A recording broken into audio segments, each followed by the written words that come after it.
मौजी रा...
पर उसको होश नहीं था।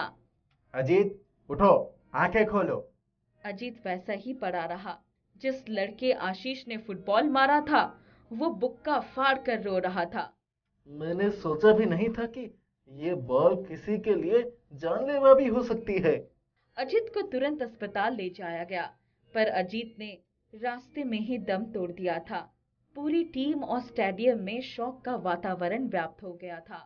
अगले मैच की घोषणा स्थगित कर दी गई थी। इंक्वायरी शुरू हो गई थी। मैं उसके घर जाऊंगा, उसके पार्थिव शरीर के साथ। पता नहीं उसके घर वालों का क्या हाल होगा। आशीष अब अजीत के घर पहुंचा तो उसकी माँ और पिता की हालत देखकर उसे सांत्वना देने के लिए शब्द नहीं थे। अजीत की माँ निशा का क्रंदन उसको विचलित कर रहा था। तो कहाँ चला गया हमें छोड़कर मेरे लाल? अब हम किसके सहारे जिएंगे? कहकर बार बार बेहोश हो जा रही थी। पिता बिल्कुल खामोशी से एक बेंच पर भूत की तरह बैठे हुए थे। तभी किसी ने कहा, उठो मौजी राम, बेटे की अंतिम क्रिया की तैयारी करो भाई, वरना शाम हो जाएगी। हाँ हाँ, ठीक है, उठता हूँ। भारी कदमों से उठकर सारे काम निपटाए। जिसने सुना उनकी आंखें नम हो गई थी। होनहार अजित अचानक काल के गले में समा जाएगा, किसी को विश्वास ही नहीं हो रहा था। अजीत को गए 20 दिन से ऊपर बीत गए थे। चाय की दुकान तब से ही बंद हो गई थी। आशीष ने फुटबॉल खेलना छोड़ दिया था। लोगों के समझाने पर कहता, मैंने उस मासूम की जान ले ली। उसके माता पिता किसके सहारे जीवन बिताएंगे। अब मैं फुटबॉल क्या कोई खेल नहीं खेल सकता। आशीष के पिता दिल्ली के जाने माने डॉक्टर थे। एक दिन, आशीष, जो हो गया उसको हम बदल नहीं सकते। जाओ, उसके माता पिता से मिलो, शायद तुम्हें कुछ शांति मिले। आशीष उसी दिन इलाहाबाद चला गया। उसने देखा चाय की दुकान बंद पड़ी थी। आशीष ने दरवाजा खटखटाया तो मौजी राव ने दरवाजा खोला। क्या चाहिए? मैं आप लोगों से ही मिलने आया हूँ। अभी तक आपने चाय की दुकान क्यों नहीं खोली? अब दुकान पर बैठने की इच्छा नहीं होती। अजीत का चेहरा हर वक्त आंखों के सामने घूमता रहता है। कितनी बेफिक्र थी उसकी चाल में। स्कूल से सीधा दुकान पर ही आता था। इतना कहते कहते उसकी आंखों से आंसुओं की धारा बहने लगी। अंकल, आप दुकान खोलिए, मैं आपकी दुकान खोलने में आपकी मदद करूंगा। तुम कौन हो बेटा, और क्यों हमारी मदद करना चाहते हो? जब अजीत दिल्ली गया था, उन्हीं दिनों हमारी दोस्ती हो गई थी। उसने साफ झूठ बोल दिया था।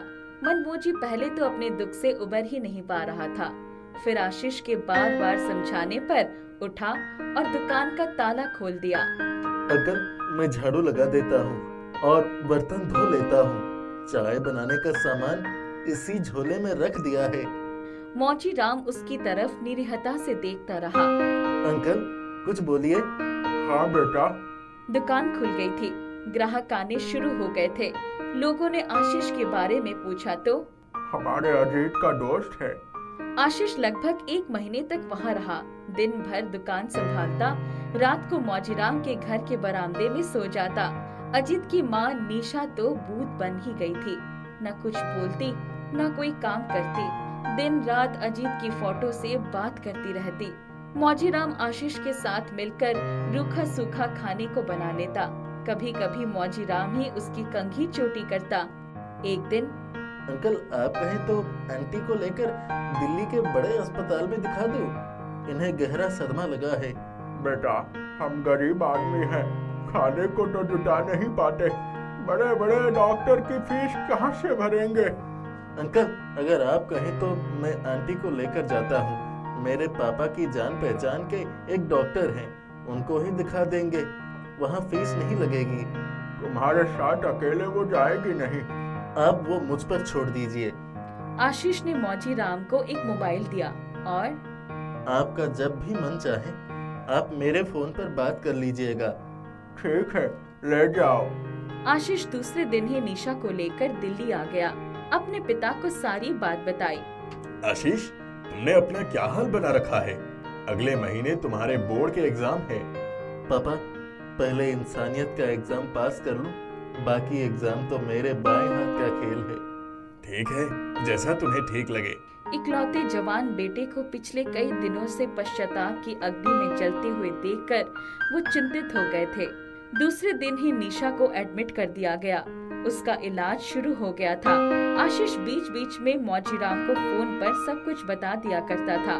धीरे धीरे 1 महीना बीत गया। निशा की हालत में काफी सुधार हो रहा था। अब वो अपने काम खुद ही करने लगी थी। एक दिन, आंटी, आपके चाय की दुकान पर बहुत ग्राहक आते होंगे ना?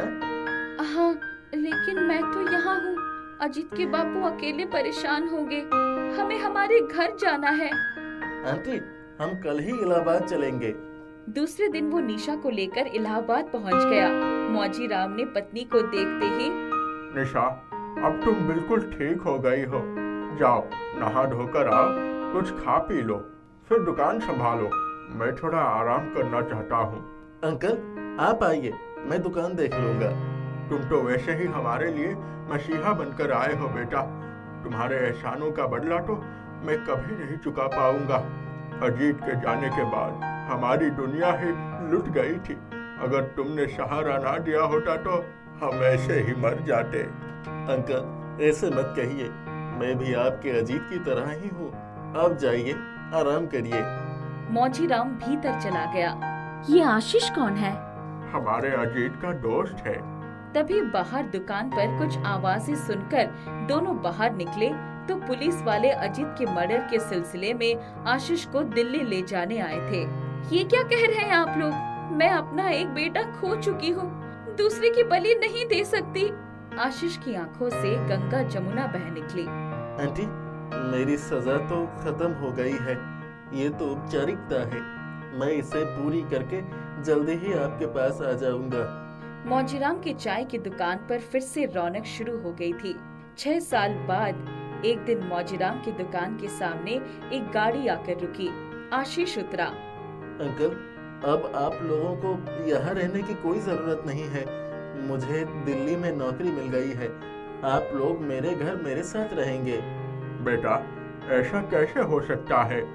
अंकल, आज अजीत होता तब भी आप यही कहते। मैं इस दुनिया में अकेला हूँ। पिछले दिनों पापा भी मुझे अकेले छोड़कर चले गए। गाड़ी में बैठकर सभी लोग दिल्ली की तरफ चल पड़े। आशीष ने एक झूठ बोलकर कि वो अजीत का दोस्त है, अपने पाप का प्रायश्चित कर लिया था। वो वास्तव में मसीहा था या अजीत का हत्यारा था, कोई समझ नहीं पाया। जा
माँ ने आना को बगीचे से फूल लाने के लिए भेज दिया।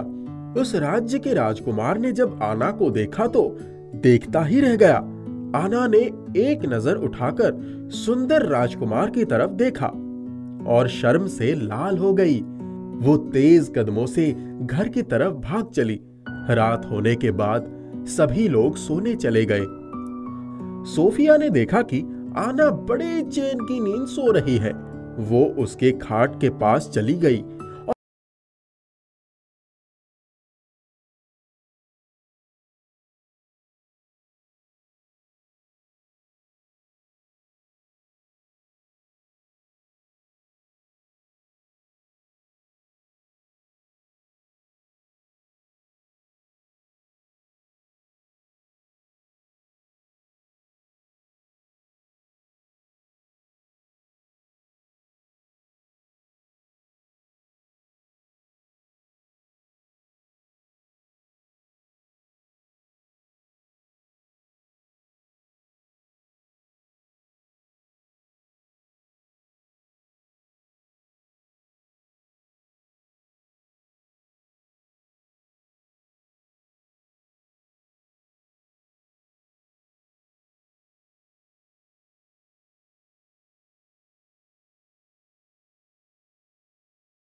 मुझे फिर से रात भर मच्छर काटेंगे।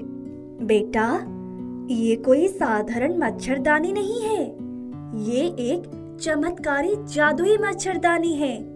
ये आजीवन तुम्हारी रक्षा करेगी। तुम जो उचित वस्तु या धन चाहोगी, ये मच्छरदानी तुम्हें दे देगी। इसे कोई भी नष्ट नहीं कर पाएगा।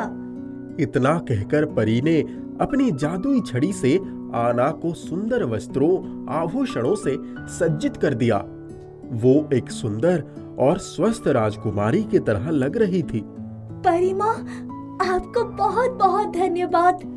परी आकाश मार्ग में उड़कर चली गई। रात हो गई। आना बड़े आराम से नई मच्छरदानी के अंदर सो गई। उसकी छोटी बहन सोफिया और उसकी माँ दोनों उसके खाट के पास आ गए। माँ, ये इतनी बदल कैसे गई? इतनी अच्छी मच्छरदानी इसे कहाँ से मिल गई? बड़े मजे से सो रही है, अभी इसे मजा चखाती हूँ। चाचा, जल्दी जाकर चाकू लेकर आ, जल्दी जा। सोफिया और उसकी माँ दोनों मिलकर चाकू लेकर मच्छरदानी की तरफ बढ़ी। और ये क्या, मच्छरदानी से तेज किरणें निकली और दोनों माँ बेटी धराशायी हो गई। अरे मर गई रे, अरे बचाओ रे, कमर टूट गई रे, उठा नहीं जाता, अरे मच्छर भी काट रही है। माँ, मेरी भी कमर टूट गई है, मुझे बचाओ। अरे ये सारे मच्छर मुझे ही खाए जा रहे हैं, अरे ये सब मिलकर मुझे मार डालेंगे, अरे बचाओ बचाओ बचाओ। जैसी करनी वैसी भरनी, अब भी आंखें खोल कर देख लो, एक ना एक दिन पाप का फल जरूर मिलता है। आना से माफी मांगो। आना बेटे, मुझे माफ कर दो। दीदी, मुझे माफ कर दो। आना ने दोनों माँ बेटी को उठा लिया।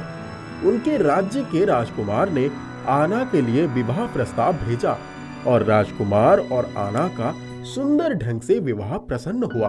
आना राजकुमार के साथ खुशी खुशी रहने लगा।